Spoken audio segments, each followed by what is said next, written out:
and more from her tomorrow in this Wheel of Belonging. We're going to bring on Megan Henshaw from Google Now to talk more about Google XI. How are you? I'm great. How are you? I'm so happy to be here. So happy to have you here. We are very excited to dive in. People are already asking, so I'm not going to take any of your time. You want to just dive into your content and we'll see if we can fit in any questions or anything towards the end? Yeah, let's do it. I think there's some slides coming up. Perfect. So Naomi mentioned a little bit about the Google XI community. XI is short for Experience Institute, but I wanted to share a little bit about myself and how XI came to be and sort of the journey that I've been on that led me here to you all today, and to share some of the projects that have come out of XI around inclusion specifically. So my job at Google is to really both anticipate and understand what the business of Google, the employees of Google need as it relates to events and experiences. So my team manages about 600 event spaces globally across our campus portfolio. We also administer those with professional event services teams. And my role on that team is to look across the over 100,000 events we do every year, listen, observe to what are current pain points and needs, and then what is emerging. So I like to say I spend about 40% of my time in the present solving for current pain points, problems, opportunities, and about 60% of my time in like 2030 and beyond, trying to help us make informed decisions for the future to proactively set us up to be the right partners, the right service providers. So in 2021, Naomi mentioned, we brought together this collective, and it was really because I was in a very disoriented, lonely place strategically. We went into strategic planning and I was like, I don't know. Like, there's a lot we don't know about future of work and return to office and all of these emerging technology solutions that could be at our disposal. There was just too much to unpack alone. And so we brought together this community of lots of folks inside the Googleverse that have skin in the events and experiences game, but we source lots of brilliant minds, wizards, creators, disruptors outside of Google as well. And XI was born. Next slide, please. So when we started the community last August, Naomi shared sort of the key focus areas that we democratically decided to lean into. Like, what were we passionate about? And I think when we first kicked things off, we were very much thinking about what could the future look like? What widgets do we want to test? What do we want to experiment with? I sort of anticipated that we would heavily lean into technology solutions and piloting and prototyping different solutions that, AR, VR, XR studios. I thought things would move pretty slow and that there would be some like decision paralysis, but I'm very happy to report that none of that was true of this community. We very much anchored to human-centered design and leaned into what we saw from our research consultancy partners and the 90 days of learning that we did as a community to say, okay, solving for what the future could look like is cool and all, but why don't we actually start to chip away at this much bigger, more important question of what should the future of our discipline look like? What should the future of event and experience design look like? Next slide, please. And so that's what we did. We actually phoned lots of friends, brought a lot more people in, and we're very much focused as a community now on driving change for good, reimagining the value narrative of what we do for our organizations, making events a safe, welcoming, loving, I love that Naomi used the word love, environment for everyone. Next slide. We have definitely evolved in numbers and pursuit to try to create the future that we want instead of just anticipating it. And that is now absolutely the approach that I take in my role at Google as well. So next slide. So this is my son, Otis. So I was on this journey with the XI community, very much leaning into human-centered design, how we can personalize and curate experiences that resonate with everyone. And we noticed a real gap around neuro-inclusion. we started hearing a lot from our audiences that they weren't willing to accept or tolerate the same things that they were back in 2019 prior to the pandemic. They wanted more space. They needed time between things. They didn't want to feel overscheduled.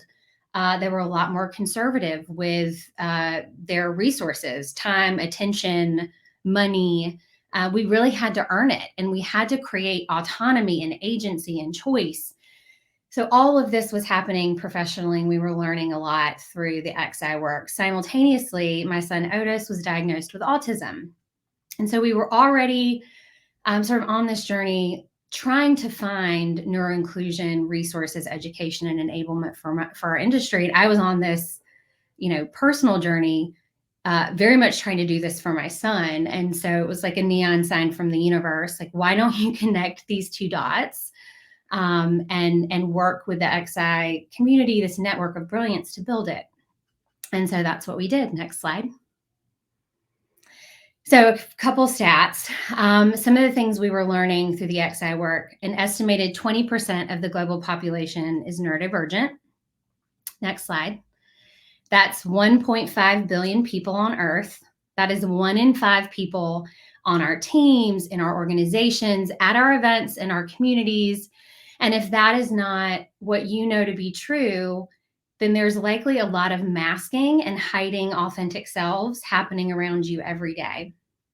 When we got the diagnosis with Otis, it explained a lot for us. For example, traveling takes us weeks of preparation. We literally rehearse, and we do social stories, and we practice in order to prepare him and create some predictability.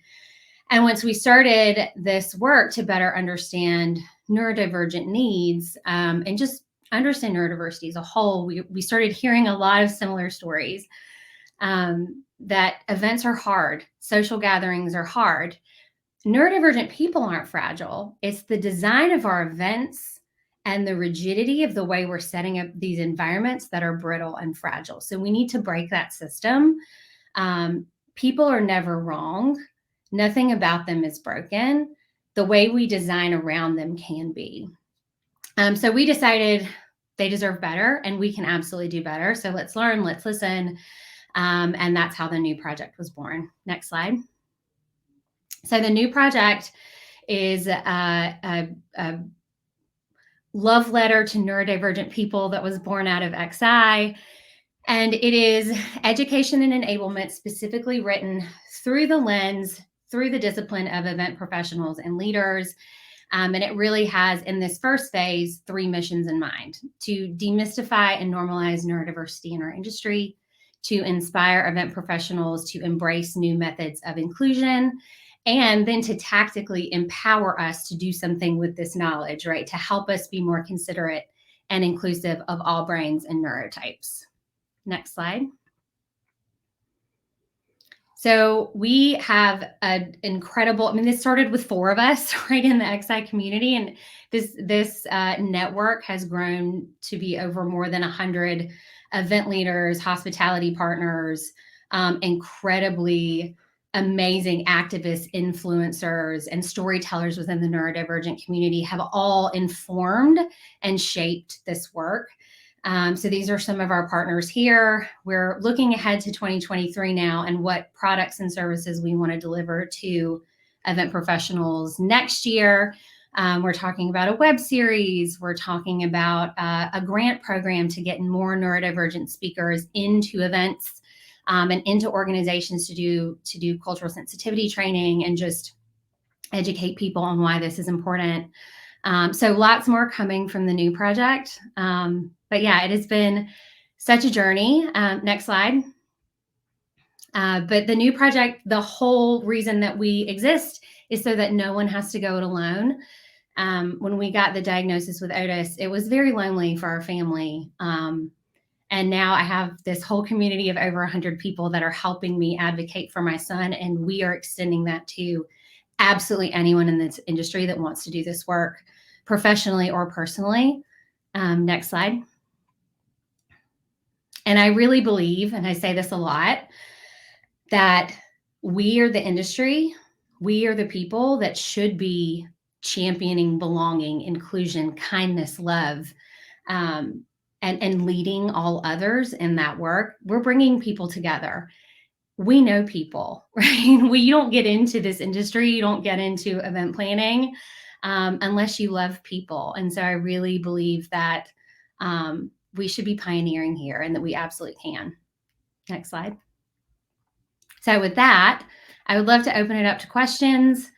I'm a super transparent, open book, so I am happy to answer anything that you have for me.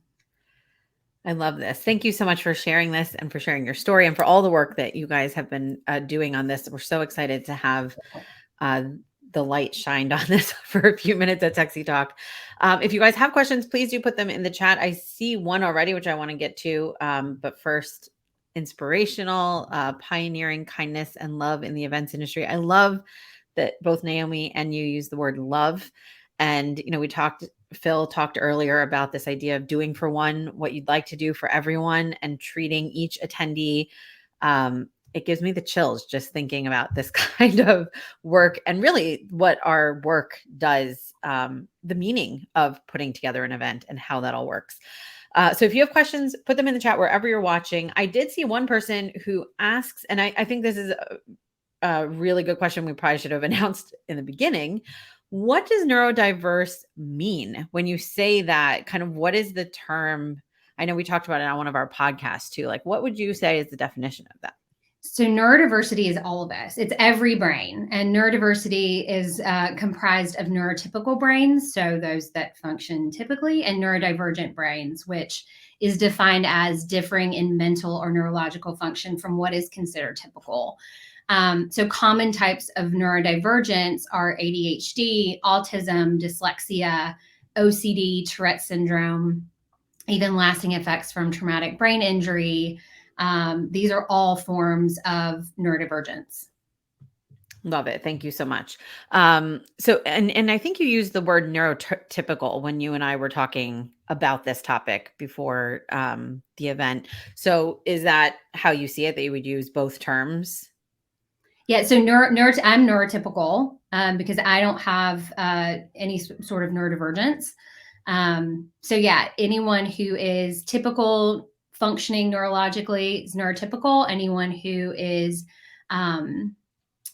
atypical, I don't love that word, but would be neurodivergent.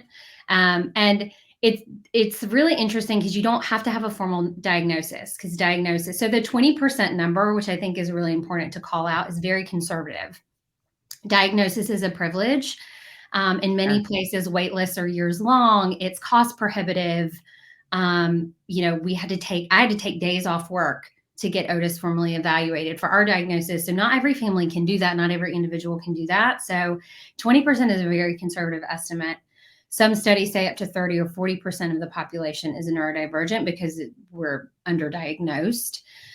So it's important to flag that just because someone doesn't have a formal diagnosis doesn't mean that they're not neurodivergent. And a lot more people are self-identifying or self-diagnosing now. And we have to honor and respect that. Yeah, that's great. I mean, I think even some of these things, I have friends who are just now kind of going down the ADHD path, for example, or even the autism path where they're starting to say, like, I do feel like I've always felt like my brain works a little bit differently.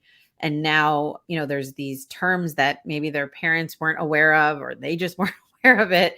And so I could see why those numbers are clearly estimates. When you look at the future, like if you look at this project 5+ years down the road, what do you think some of the big changes in the events industry should be to make our events more inclusive and to really help everyone achieve that sense of belonging? Yeah, this is such a great question. I mean, I think Naomi hit on a lot of it, right? And the belonging work is some of the most magical work I've done in my career. Like, I think someone cried on every one of those focus groups just because they were over, like, even talking about it makes people feel better. It makes people feel emotional, right? Like even opening the door for those conversations. I mean, I see a future of our industry that has dedicated audience advocacy teams that are diverse and can represent each faction of the human condition and that are totally focused on the outcomes of the audience rather than us only white knuckling our outcomes as designers or organizations. I really dream of that becoming a reality where we're actually playing around with that with XI. For some of the events that we're planning, I think that these types of roles like DE&I, be really focused on accurate representation, leaning into lived experiences. Like, these are the roles of the future of our industry, and I think they're the roles that are going to attract the next generation of our industry and the talent. Right? Like, these are the things that are really resonating with Gen Z. They want purpose, and they want to anchor to work that feels good and is creating change in the world. So those are changes I would love to see. Yeah, I agree. I think this is very forward thinking, but very timely to your point. And we talked about this in the welcome too. The pandemic has changed people's expectations of what they want, Mhm. what is, gets the check of something that they'd like to participate in or not. And I think that's going to continue to evolve. So thank you for all this work. Someone, Chloe would like to know, is there a way to get involved in the Google XI community? Where can we find more? Because I am getting a few, like, where's the link? What are we looking for? Yeah, so we don't have an externally facing website right now. As you can imagine, it has been quite a journey with legal and privacy at Google to make that happen. But we are currently in the process of final copywriting and design for a report that will be coming out of our community, basically recapping everything that we played around with in 2022 and all of our key learnings. When we formed the XI community, it was definitely for our benefit. But as we started to dig into the work and we really started to fall in love with this community, we felt strongly that we had to share it out. So everything that we learn will also be available to all of you. So follow on LinkedIn. Find me, find Naomi, because I'm sure she's very heavily involved in all of this work. Yeah. And we'll be sharing that out probably very, very early next year. Okay, perfect. Thank you so much for sharing this. I hope more people continue to stay in the loop. And if you have ever anything public or resources that you want to share, send them over my way. I'll pass them out to the Techsy Talk community. Make I sure absolutely will. everyone You're on the distribution list. I get So, your stuff, yeah, but I want to make sure absolutely. everyone else gets it too. Yeah, and if I can ever be, if there's anybody on this call right now who has someone in their life who's neurodivergent, and you ever need a resource or support, or if you are and want to share your story and be a part of the new project, like, please reach out. We welcome you, we embrace you, and I would love to be a support or resource to anyone. I think your inbox is going to be slammed. So thanks for I sharing love that. it. All right. Thank you so much. What a great, great session. Love this inspiring work. Chloe says, thank you for sharing, Megan and Naomi. Really inspiring work. I love thinking about the work that we do from these kinds of lenses and really thinking about why these really detailed things matter a lot. So thank you. Maya says, super helpful. Hi, Maya. I haven't seen you in way too long. Marla says, thank you, Megan. Naomi would also be happy to share. So we are supposed to take